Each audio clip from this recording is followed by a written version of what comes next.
In market relations, the competition between the companies, first of all, is the opportunity of broader determination of own abilities and chance to outdo the rival organization. Why not? Whatever, the community benefits in the atmosphere of the competition. However, there are cases when a company has a monopoly in the field and taking advantage of this fact, it misuses its powers or fails in implementation of its duties. Such cases are frequent, especially in the companies providing public services, like suppliers of water, electricity or gas, that have state permission for serving at that field. In this case, there remains to rely on the force of law. Citizens can start court case against the company with the claim of non-fulfillment of contractual obligations. However, in practice, there are cases when even in the presence of corresponding verdict, the company continued its infraction, and the compulsory enforcement service of the judicial acts considered the implementation of the verdict impossible. There arises a question whether somebody bears responsibility for non-fulfillment of judicial act in such case.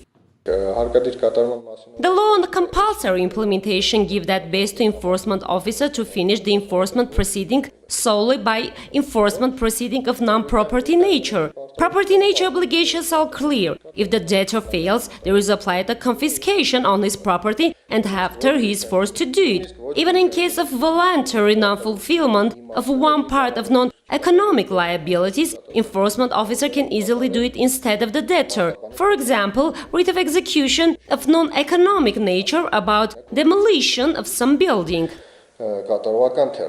However, there are cases when the liability can be implemented solely by the debtor and compulsory enforcement authority is powerless in this matter. How can be the result of such situation? In case of such type obligations, when only the debtor can do it and when he doesn't do it, there arises a question of liability. The responsibility, of course, can be of several types. First, the civil liability, of course, it can be non-performed by judicial act. Compensation of damages caused to judicial acts. In this case, it's a bit difficult to prove whether there are losses or how much is its size.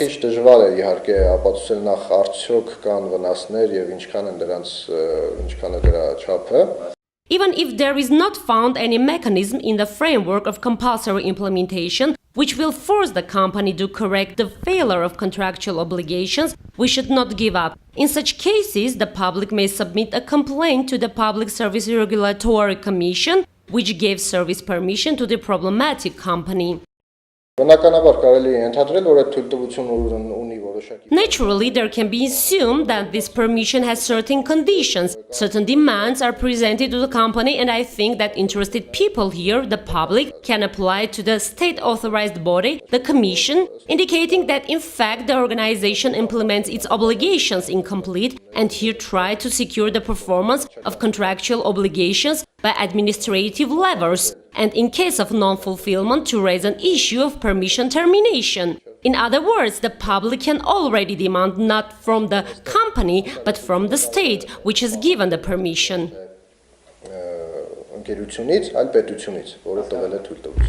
If the law of the country is enforced, then everyone is equal in front of that law. In that case, any injustice can be corrected by force of law, so the monopoly is not a cause of anarchy. Հայրփի Աղաջանյան, Դավիթ Եսայան, Սյունիք Online.